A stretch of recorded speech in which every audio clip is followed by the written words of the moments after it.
Hello, Namaskar. This is Firstpost and you're watching Vantage with me, Palki Sharma.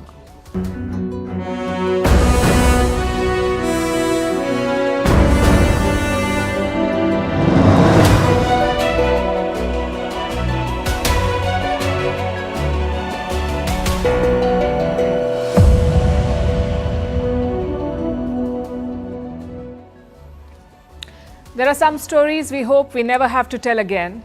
This is one of them. A new disease outbreak in China, hospitals overwhelmed and Beijing not sharing information while downplaying it as just another flu. So how serious is it this time and what can the world do? We'll bring you the details that we could gather. Meanwhile in Russia, Bashar al-Assad was apparently poisoned. We are talking about the deposed Syrian leader. Also in focus is the US planning to attack Iran's nuclear sites, how investigators failed to arrest South Korea's impeached president today. There was a fair bit of drama there. Why Tesla car sales have dropped for the first time in more than 10 years. Why the government of India is investigating Elon Musk's Starlink. Why the Venezuelan president has announced a bounty on the opposition leader. Do diamonds make for good investments? What about luxury watches and bags? Why Slovakia has threatened Ukraine and how a killer whale is grieving the death of its child and carrying its body around. All this and more coming up. The headlines first. India slams China's move to set up counties in parts of Ladakh. Beijing's new counties cover land illegally occupied by China. New Delhi has lodged an official protest with Beijing. This marks the first sign of friction between the two neighbors since last year's border deal. Joe Biden blocks the sale of US steel to Japan's Nippon Steel. US Steel is one of America's largest steel producers. The US president cites national security as the reason. Nippon Steel had earlier proposed to buy the company for nearly $15 billion. Malaysia detains nearly 200 Rohingya migrants from Myanmar. This was after their boat landed on the resort island of Langkawi. Malaysia now plans to double its patrols to locate more such unidentified migrant boats.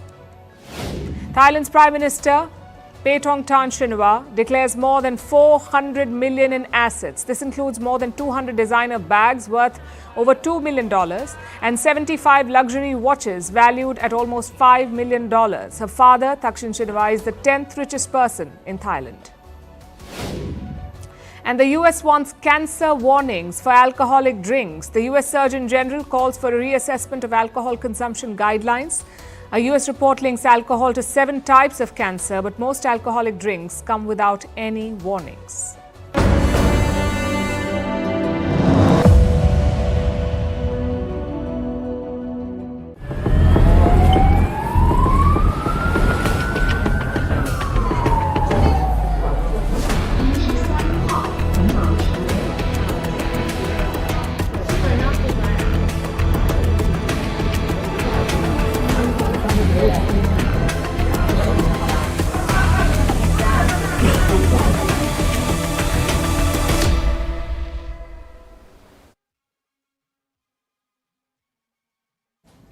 I hate to say this, but it feels like 2020 all over again. Overflowing hospitals and thousands of patients with flu-like symptoms.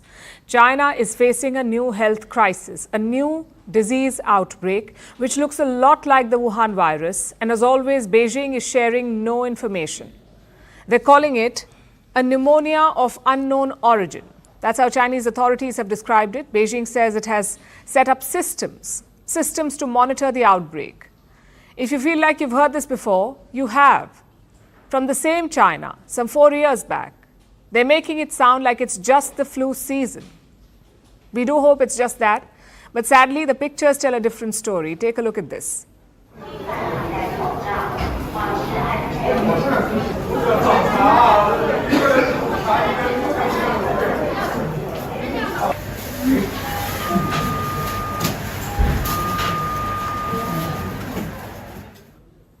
This is believed to be from a hospital in China. We cannot verify these pictures, but several videos like this one are going viral. Clearly, there is more to the story. We do not wish to speculate and feed the fear, but here is what we know so far. This is not a new disease. Experts say that China is dealing with an outbreak of HMPV. That's the human metapneumovirus, HMPV. This virus has been around for at least 60 years. It is quite common and easy to catch. So unlike the Wuhan virus, this time they seem to be dealing with a known disease, and yet there are reasons to be worried. The first reason is the scale of the outbreak. It is massive. Cases have been reported in multiple cities across China: Beijing, Tianjin, Hebei, Shaanxi, and Inner Mongolia. These 5 areas have reported the highest number of cases. But we don't know about the actual caseload. As usual, China has not shared any data, so we don't know how much worse it could become. The second reason to be worried is the nature of the patients. HMPV attacks the younger sections of the population, the children and adolescents. They are the most vulnerable to contracting this virus, and a large number of patients right now are also children. Plus, the treatment is also challenging because just like the Wuhan virus, the HMPV is a respiratory disease. There is no drug to treat it. There are no vaccines either. And the symptoms are similar. Fever, cold, cough, and shortness of breath. That's what HMPV patients have.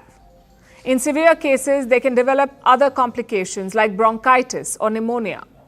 So they may need intensive care, oxygen, or even a ventilator. Again, does this sound familiar to you? We all know what happens when hospitals are overwhelmed, when there are too many patients to treat and not enough resources, when oxygen supplies are about to run out, when patients cannot find beds for treatment. HMPV is not the same as the Wuhan virus, but it can easily wreak havoc on the health system. China knows this too. In fact, its hospitals are already feeling the strain. Despite that, it refuses to come clean about the outbreak or its scale. It seems to have learned nothing from the last pandemic. It remains in a state of denial. Just look at this story. It came out 3 days back. The World Health Organization, or WHO, made an appeal to Beijing. It has asked China to come clean about the Wuhan virus pandemic. The WHO has sought data from Beijing. And how did Beijing respond? With a denial. On the issue of COVID-19 traceability, China has always upheld the spirit of scientific openness and transparency as it actively supported participation in the global scientific traceability methods. At the same time, we firmly oppose any form of political manipulation. China's openness and transparency have exceeded expectations. They say they have exceeded expectations. Does the WHO agree with that? In 2023, a WHO official was asked about this. He said, and I quote, "China's lack of data disclosure is simply inexcusable." And this is a sharp shift in the stand of the World Health Organization. In the early days of the pandemic, they had praised China's response to the Wuhan virus. We all know what a disaster it turned out to be. The world cannot afford a repeat of the same mistake. It must remain vigilant about China's latest disease outbreak.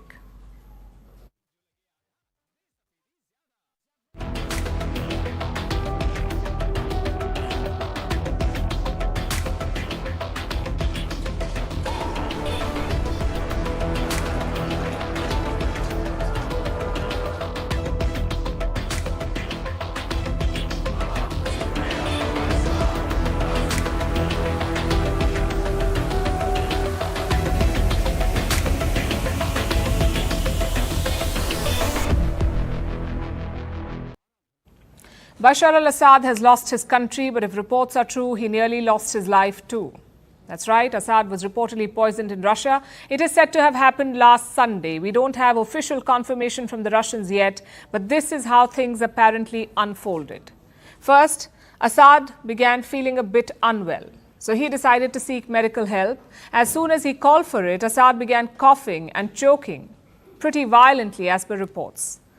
He was treated at his apartment in Moscow, and by Monday, he's said to have stabilized. Later, tests were conducted, and they reveal the presence of poison in his system. This is all that we know at this point. It's not clear who might have poisoned Bashar al-Assad, how he ingested it, and how he survived.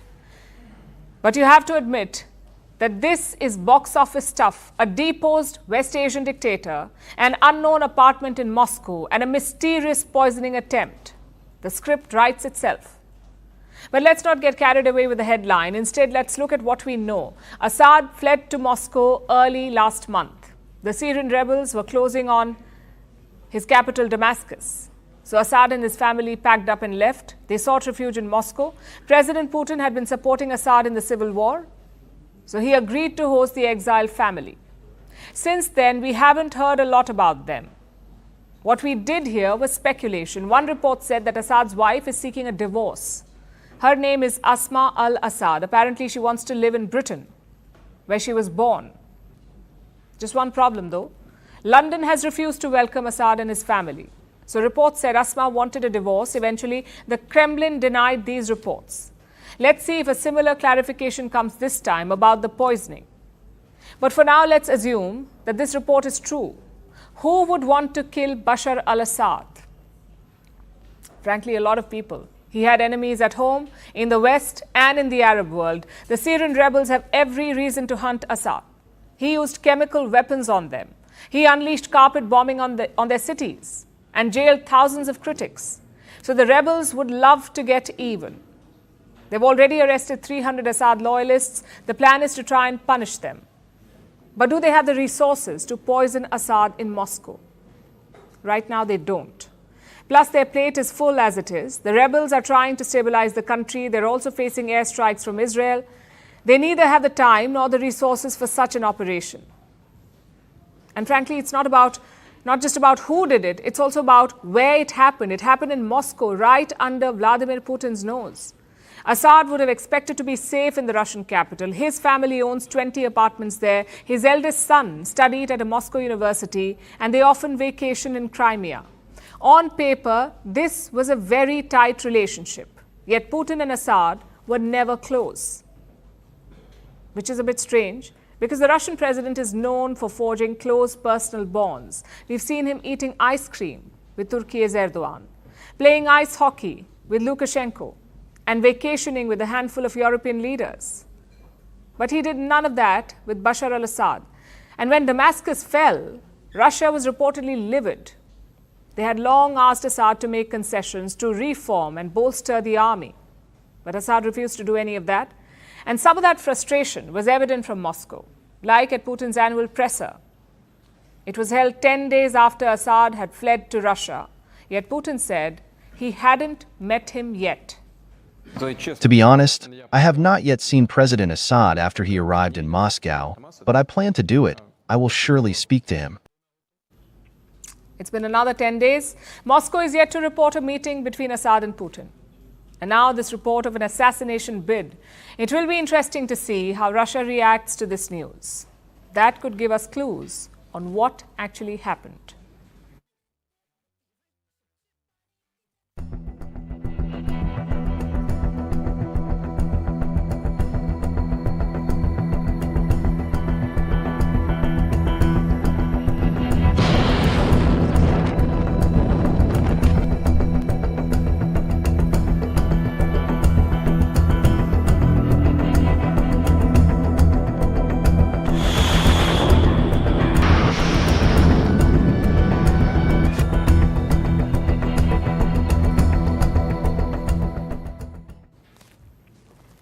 "17 days. That's all that's left in Joe Biden's presidency. At this point, your job is quite simple. Stay out of the news. Don't make big decisions and help your successor move in. But Joe Biden has been up to a lot more. Reports say that he is discussing airstrikes on Iran's nuclear sites. It dates back to a meeting with Jake Sullivan, who is Biden's national security advisor. The meeting is said to have happened a few weeks ago. Sullivan presented Biden with options for a potential attack. And how did Biden respond? He decided not to approve any military action. Since then, he hasn't changed that position either. But Biden's team is not convinced. Some of his officials are more hawkish on Iran, including NSA Jake Sullivan. They feel it's the right time to strike. Iran's air defenses are weak, their proxies have been dismantled, so the regime is less likely to escalate after a strike. This is the best time. Then why is Biden hesitant? A, because he is a lame duck. If he attacks now, he will light another fire for Donald Trump. And B, Biden is not convinced about the evidence. Just think back to 2020. Biden promised that he would not allow Iran to make a nuclear bomb. Now there are two ways to do that. One is to revive the nuclear deal. The second is to blow up Iran's nuclear sites. Biden promised the first, to revive the deal, but he failed. And if he wants to do the second, that is blow up their nuclear sites, he needs evidence. Evidence that Iran is actively building a bomb. Now, in public, Tehran has denied such plans. The regime says it does not have nuclear ambitions. But American officials remain wary. Last month, Jake Sullivan suggested that Iran could change its nuclear doctrine. Listen to this. What about Iran's nuclear program? And here, you can look at the public statements of Iranian officials, which have changed in the last few months as they have been dealt these strategic blows, to raise the question, do we have to change our doctrine at some point? It generates choices for that adversary that can be quite dangerous, and that's something we have to remain extremely vigilant about as we go forward. So the US is worried about Iran's moves. Reports say Iranian officials conducted some suspicious research last year, some computer modeling and metallurgy, both linked to the nuclear program. This prompted the White House to send a private warning to Iran. So these concerns are not new. They have existed for a while. What's changed is Iran's position. The weakening of its proxies has left Tehran vulnerable, and a vulnerable regime could make the nuclear gamble. That is what Washington is worried about, because Biden's Iran legacy is already in the dumps. Under him, Iran got closer to the bomb. In 2021, Tehran began enriching uranium at 60%. Now, to put that in context, 90% is weapons-grade uranium. They were 60% in 2020. If you reach that level, the 90% level, you can make a bomb. Reports say Iran has enough enriched uranium to make 4 nuclear bombs. And how long would that take? The enrichment will take around 1 week, but making a warhead could take up to 1 year. It's still very little time for a nuke. It's yet another example of Biden's foreign policy failures. The question is, how will Donald Trump handle it? Last time, his Iran policy was clear: pressure, pressure, and more pressure. That's what Trump did. Indications are that he will pick where he left off. Maybe even take things up a notch, since Iran is weaker right now. And Tehran knows this too. Look at what their foreign minister said ahead of the new year. He said, and I'm quoting, 2025 will be an important year regarding Iran's nuclear issue. That's a veiled warning to Trump. If you increase the pressure, we will build a bomb. That's essentially what Iran is saying. And Trump won't mind that. It fits into his maverick strategy. He won't hold off on risky moves like Joe Biden. Last time, he ordered the strike that killed General Qasem Soleimani, arguably Iran's most important military leader. So expect the tensions to escalate once Trump comes in. I guess the Iranian minister was right in his assessment. 2025 will be a big year for Iran. In what way? Only time will tell.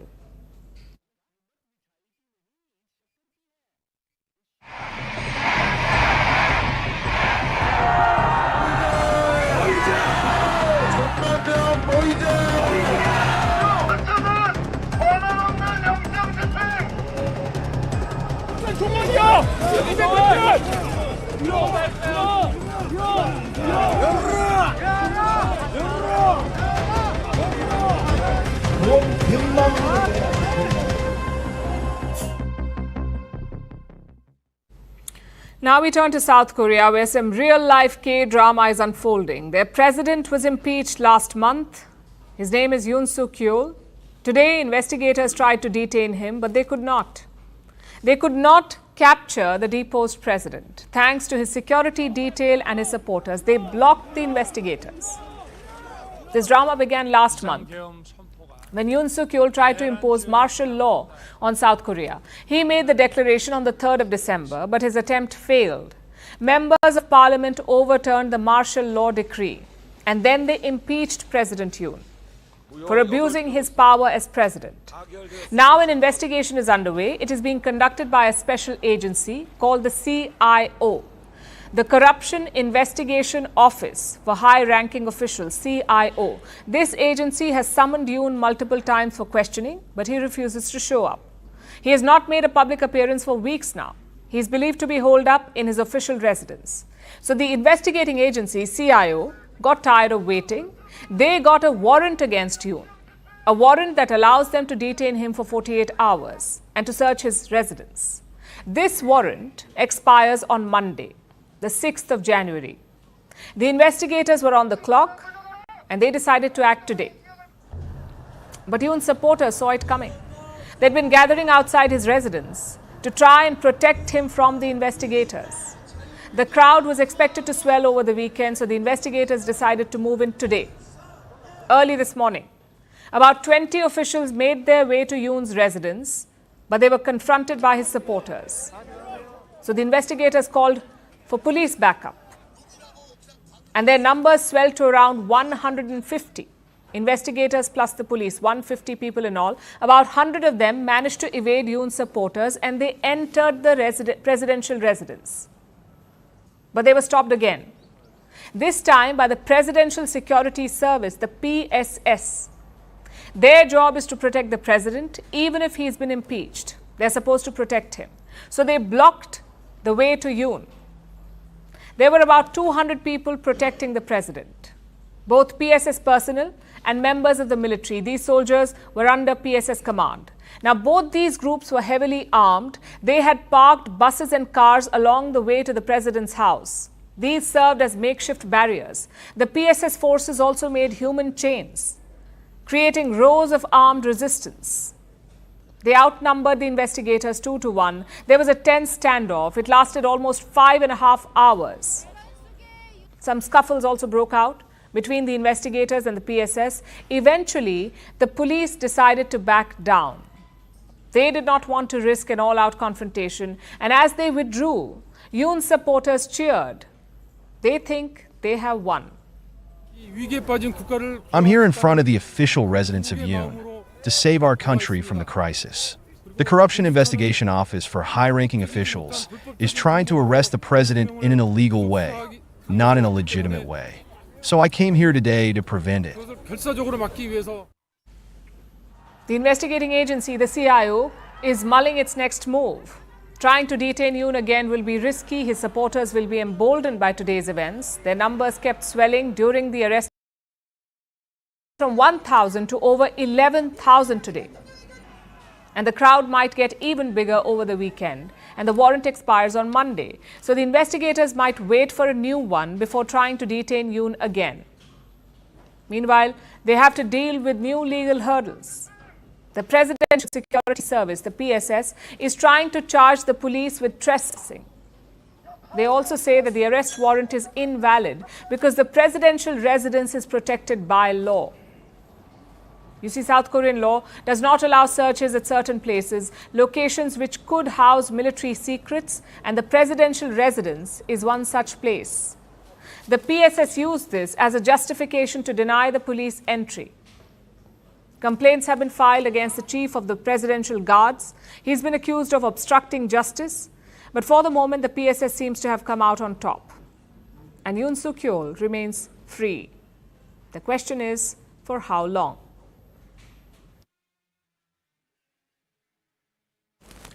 "2024 was a great year for Elon Musk. He made headlines every day. He bet on Donald Trump, and Trump won the US presidential election. He will have a lot of say in the next US government. He's impacting elections in other nations as well. 2024 was the year of Elon Musk, but the company that made him is not doing so well. I'm talking about Tesla. Its annual sales dropped for the first time in over a decade. In fact, it's a first in the company's history. So what led to this decline, and can Tesla thrive without Musk's undivided attention? Our next report tells you.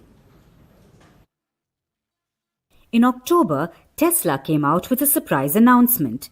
It revised its forecast for Q4.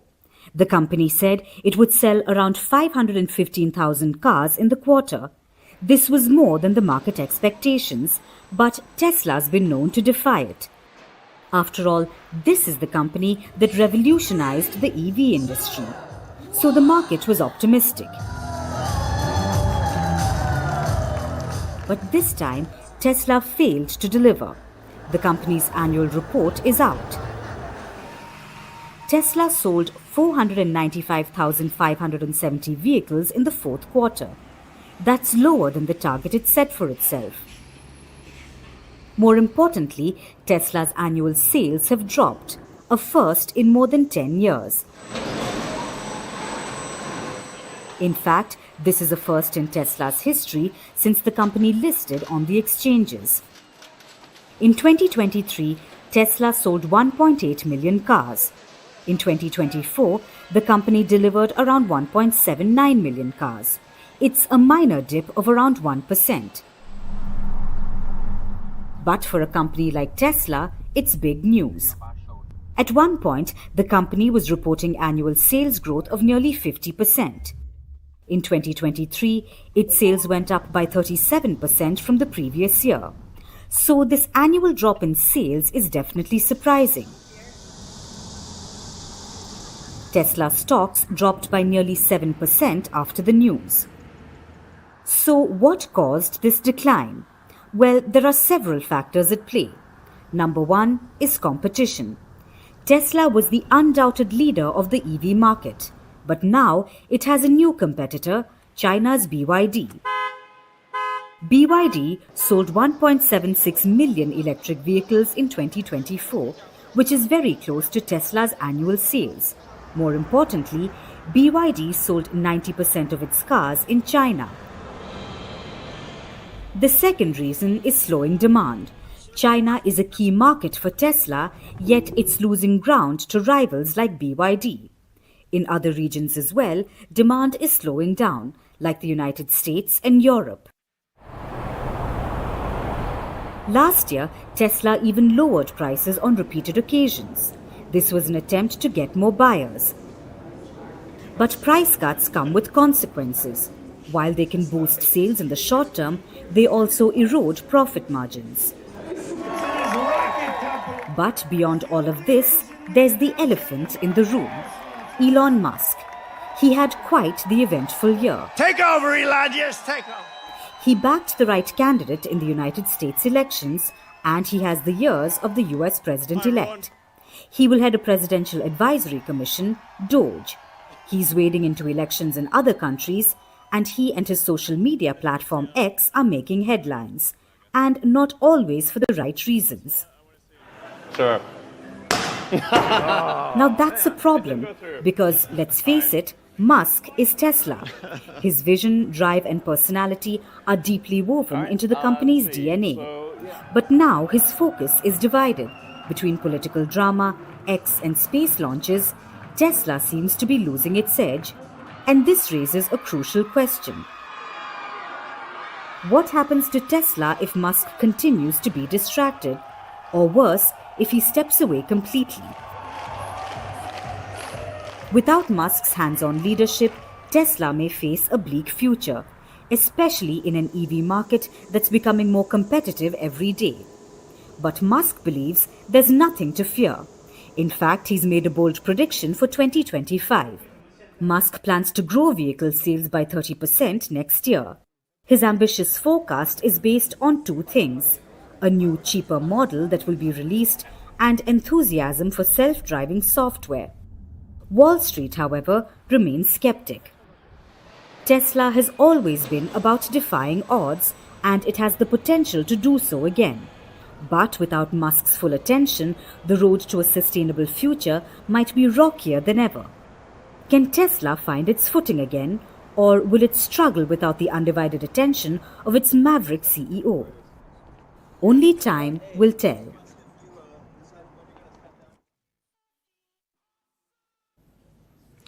Not just Tesla, Elon Musk's other company could also be in trouble. I'm talking about SpaceX. More specifically, its subsidiary, Starlink. Reports say the government of India is investigating Starlink. Why? Because smugglers and insurgents are using it to access the internet. You see, Starlink has not been approved by India's government.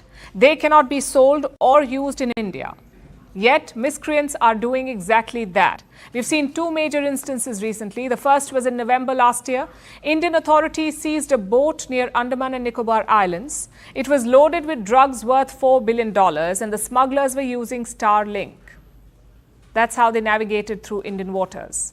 The second instance was in December. Officials in Manipur were carrying out search operations. They seized 29 weapons from insurgents and along with it, a Starlink device. So that's two discoveries in 2 months, both in very dangerous situations. As you know, Manipur is going through a period of ethnic violence. More than 250 people have been killed. More than 60,000 have been displaced. So the security situation is tense there. To contain the flare-ups, the government has often shut down the internet. It's common practice in conflict zones. The idea is to prevent rumors and fake news from spreading. But the insurgents have found a solution in Starlink. Even when the internet is shut, Starlink works. Neighboring Myanmar has approved Elon Musk's company, which is probably why it works in Manipur too. Reports say insurgents use it across different parts of the state, especially when internet is shut down. But Elon Musk has rejected these claims. He says the satellite beams over India are turned off. So Starlink will not work in Manipur. I'm afraid evidence on the ground does not support him. But that's not the only problem here. After these seizures, New Delhi has been asking Starlink to cooperate. They can reveal crucial information here, like who bought these devices and when were they bought. Also, how were they used? This information could help Indian authorities to crack the case, to figure out how Starlink is being misused, but the company has refused. They say sharing such data will violate privacy laws. In other words, Starlink is not cooperating with India. Maybe that's what pushed the government to act. The Home Ministry has ordered the Department of Telecommunications to investigate. It has been asked to take appropriate steps. Now, this could be a headache for Elon Musk because he is very keen to enter the Indian market. We have more than 800 million internet users in this country, and chances are that number will keep rising. But to enter this market, Starlink needs government approval. In 2022, they applied for a license. It's called the GMPCS, Global Mobile Personal Communication by Satellite. It's issued for a period of 20 years, and it allows companies to offer internet services in India. Starlink is yet to get that. Apparently, the government has a few security concerns. Some of them have been addressed by Starlink, but they claim certain government conditions are technically impossible. And that's where the matter is now. Starlink is hoping to find some sort of a middle ground, though I'm guessing such actions won't help them. Every country will prioritize safety and national security, and all companies must respect that, even if you're owned by Donald Trump's plus one.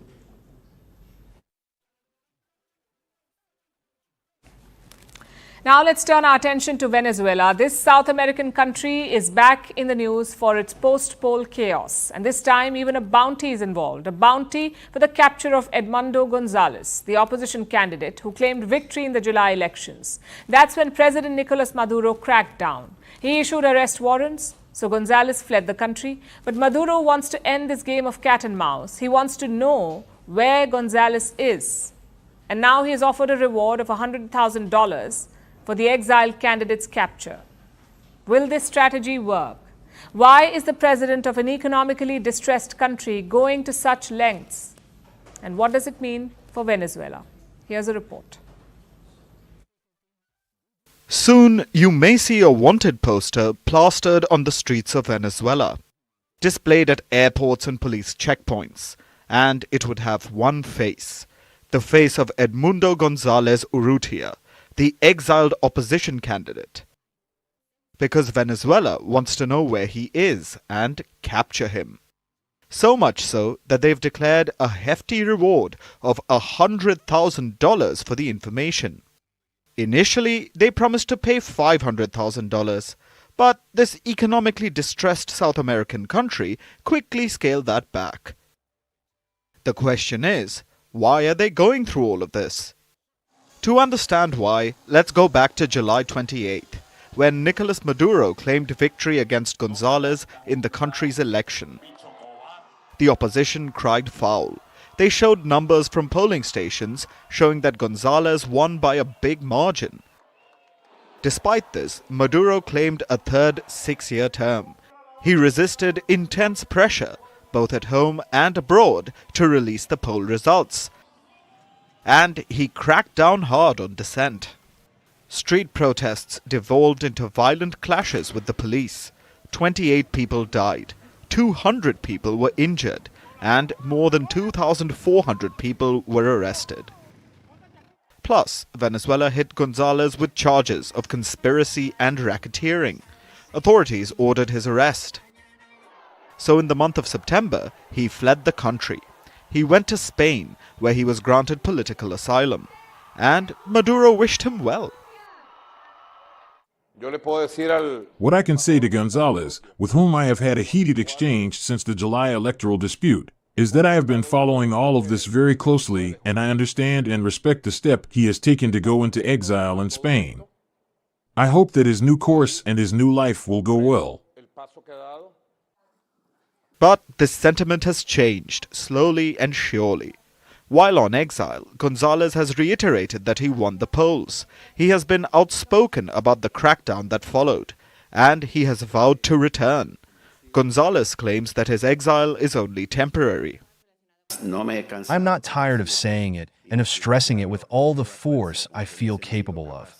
My departure from the country is only temporary. But I was still forced to leave Venezuela because of unspeakable pressures and extreme threats that touched even the closest part of my family life. Gonzalez wants to return to the troubled country within the next week, before January 10th. That's when Maduro is due to take the oath of office. Gonzalez wants to be sworn in as president instead, but Maduro wants to cling to power. And now he's taking this desire to another level by demanding Gonzalez's capture and offering a reward for it.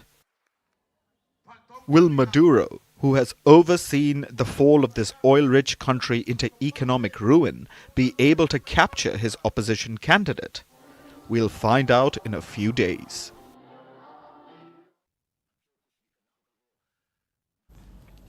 It's a new year. That means new resolutions to eat healthy, to save money, to invest in more assets, maybe luxury assets.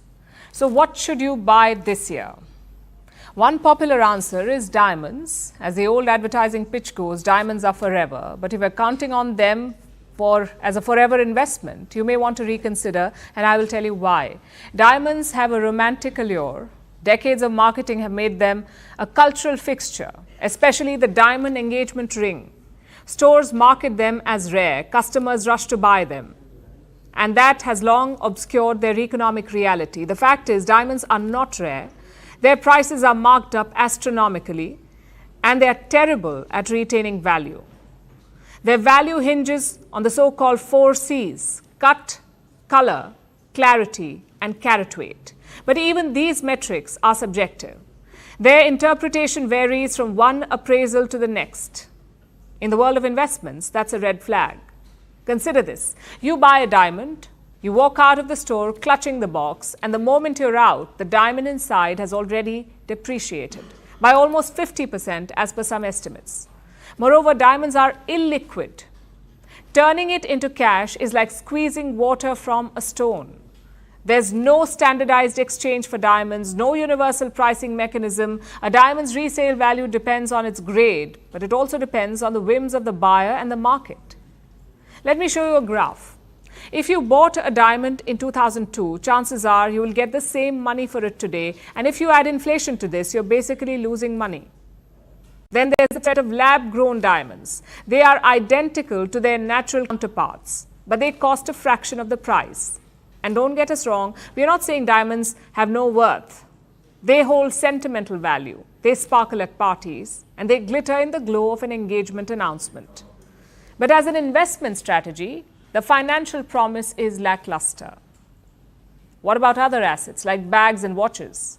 Let's start with luxury watches. Their market has seen a steady rise in recent years, the likes of Rolex, Patek Philippe, and Audemars Piguet.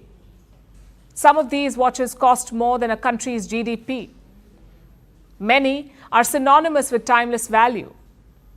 What sets them apart is their rarity. Limited editions are the name of the game, and they're not just status symbols. The right timepiece can also be a ticking asset. Consider this. A Rolex Daytona bought decades ago can fetch you a fortune today. It was introduced at around $8,000. The pre-owned market value has risen to $19,000. But the key here is knowing the market, because not all watches appreciate. In fact, on an average, luxury watch prices have declined by 40% in 2 years. Even the Rolex CEO says watches are not an investment. So make your choice carefully. The same policy applies to luxury handbags. Their value is not just in the leather. It is in the legend behind the brand. Take an Hermes bag, for example. Birkins can double in value in 5 years. Kellys, too, often have a high return. In 2020, these bags saw an average return of 38%. And that's because of their exclusivity. Some even outperform gold in appreciation. It's simple economics, limited supply and high demand. That's what works for them. That makes them a top-performing asset. But not all bags are Birkins. And most do not hold the same allure. There's also fine art. Auction houses trumpet record-breaking sales. Galleries spin tales of scarcity and prestige. Yet behind all of this is an opaque market. Of course, a Picasso will always be valuable. But unlike other assets, art lacks standard metrics of value. It depends on a plethora of things, like the artist's reputation, market trends, and even the whims of collectors. So while some paintings appreciate in value, the vast majority quietly stagnate. In 2023, the average piece of artwork sold at auction decreased by 32%. So this is a problem across all luxury assets. None of these markets are foolproof. Bags can wear out, watches need maintenance, art can lose its charm, and trends can shift. So before you splurge, do ask yourself this: do you love the item enough to hold it? Because in luxury investing, passion often trumps profit. The bottom line is this: luxury assets can add glamour to your portfolio, but treat them as the cherry on top, not the whole cake. The best investment strategy, as always, is diversification. Whether it's stocks, real estate, or even bonds, luxury assets can be the sparkle, but not the foundation.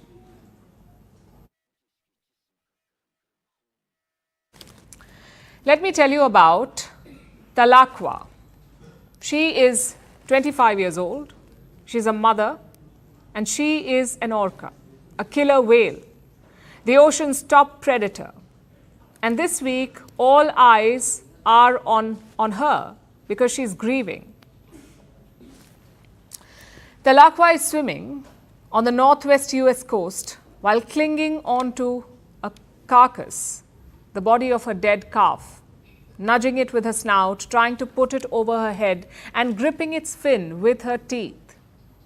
It takes so much of her energy that she's unable to forage for food. Talakwa's family swims alongside. They help when they can.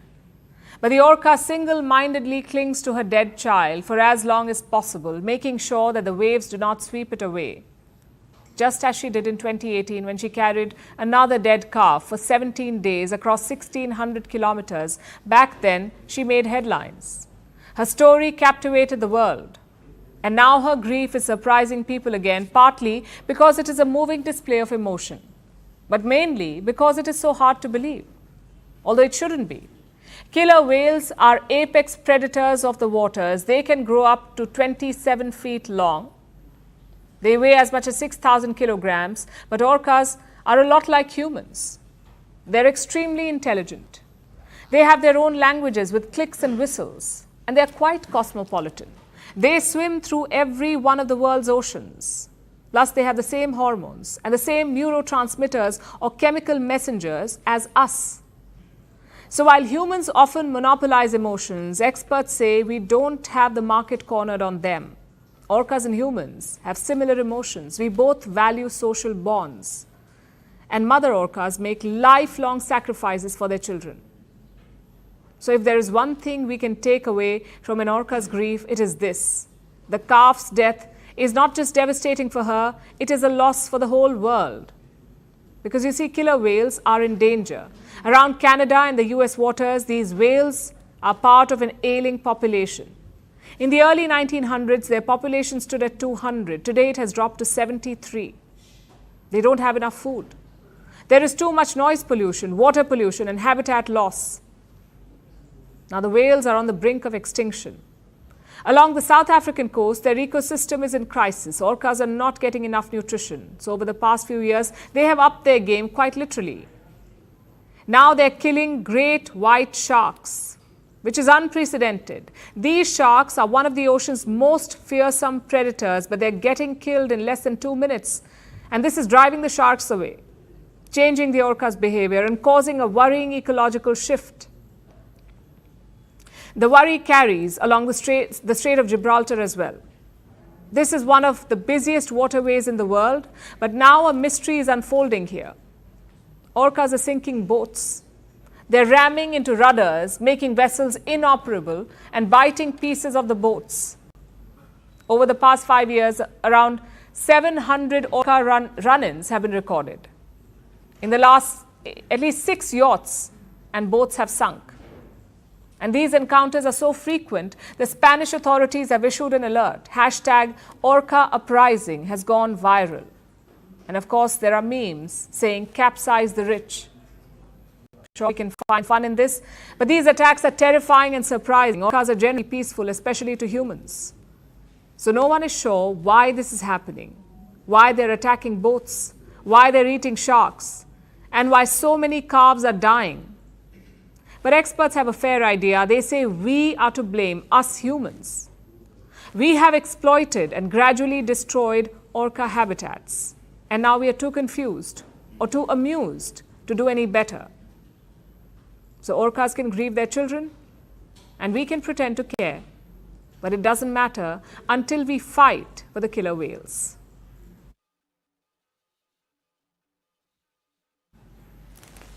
A row is brewing in Europe between Ukraine and Slovakia. The bone of contention is gas, Russian natural gas to be specific.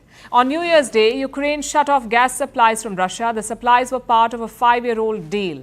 Kiev was obligated to let Russian gas flow through its territory. Despite the war, this gas flowed. But that deal ended on the 31st of December, so Ukraine shut the pipes. This had a knock-on effect. It affected countries downstream, especially Ukraine's neighbor Slovakia. And now Slovakia is furious. Their Prime Minister Robert Fico has vowed to retaliate. He's targeting Ukrainian refugees in his country. Our next report has the details. Slovakia has become collateral damage in the Russia-Ukraine war. The Central European nation borders Ukraine. It has long had a give-and-take relationship with Kyiv. It gives Ukraine electricity and it takes Russian natural gas. That has been the situation since 1991. Since the fall of the Soviet Union, Russia, the main successor state, continued to use Soviet-era pipelines to export natural gas. These pipelines flowed through Ukraine into Slovakia and then onwards to the rest of Europe. Slovakia was both a consumer and a transit nation. This meant transit fees that Slovakia has been raking in for decades now. But that money stopped flowing on Wednesday along with the Russian gas. This has enraged Slovakia Prime Minister Robert Fico. On New Year's Day, he made this speech. In world politics, it absolutely applies that it does not matter whether elephants love or fight. The grass always suffers. I do not want Slovakia to be such grass as we see these days when the transit of gas through Ukraine is stopped, which will have drastic impacts on all of us in the European Union, but not on the Russian Federation. Fico accused the European Union of trampling on Slovakia's interests. He said his country was collateral damage in the war between Russia and the West. And Fico holds Ukraine responsible for this. Slovakia will lose out because of Ukraine's decision to stop the gas flow. They will lose about 500 million euros in transit fees. That's about $518 million at today's exchange rate. Losing more than $500 million is bound to sting, and Fico is furious. He has accused Ukraine of sabotage, and yesterday he threatened to retaliate. I announced that we are ready to negotiate and agree in a coalition to stop electricity supplies and significantly reduce subsidies for citizens of Ukraine who are located on the territory of the Slovak Republic. He is preparing 2 measures. First, he wants to stop sending electricity to Ukraine. This could plunge the war-torn nation into a deeper crisis, especially as Russia keeps targeting the Ukrainian energy grid. But Kyiv may have a solution to this. Poland says it's ready to help. It will step in if Slovakia pulls the plug. This would thwart Fico's first plan. So he's come up with a second one. He plans to cut subsidies to Ukrainian refugees who are living in Slovakia. There are almost 7 million Ukrainian refugees spread across the world. Slovakia houses over 130,000 of them. Fico says that he will stop supporting these refugees unless his demands are met. The only alternative for a sovereign Slovakia is renewal of transit or demanding compensation mechanisms that will replace the loss in public finances in the amount of almost 500 million euros. Either the gas transit should restart or Slovakia should be paid off. That is Fico's ultimatum. It's the latest salvo in the escalating rivalry between Ukraine and Slovakia.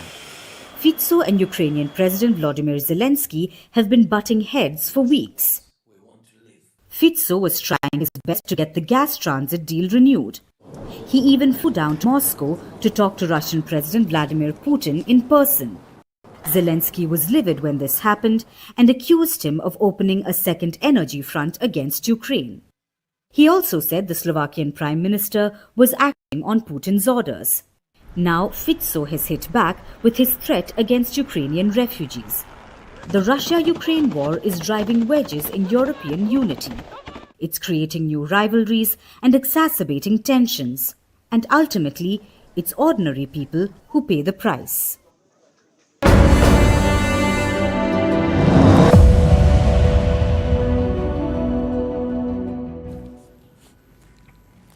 Foreign ministers from Germany and France are visiting Syria. It's their outreach to the new regime in Damascus. And fun fact, the new Syrian rulers are still on the European Union's terror list, a minor inconvenience that Berlin and Paris ignored.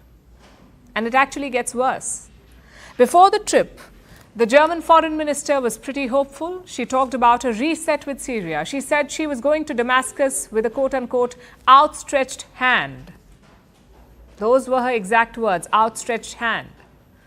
Unfortunately, nobody is shaking that outstretched hand. You see, the new Syrian rulers are conservative Islamists. Shaking a woman's hand is beneath them. So everywhere the minister went, the officials avoided shaking her hand. At the airport, at the presidential palace, and during meetings. What's worse, she looked on as they shook hands with her junior officials. If this isn't a reality check, I don't know what is.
Now it's time for Vantage Shots, images that tell the story. A massive, mysterious metal ring from space crashes into a Kenyan village.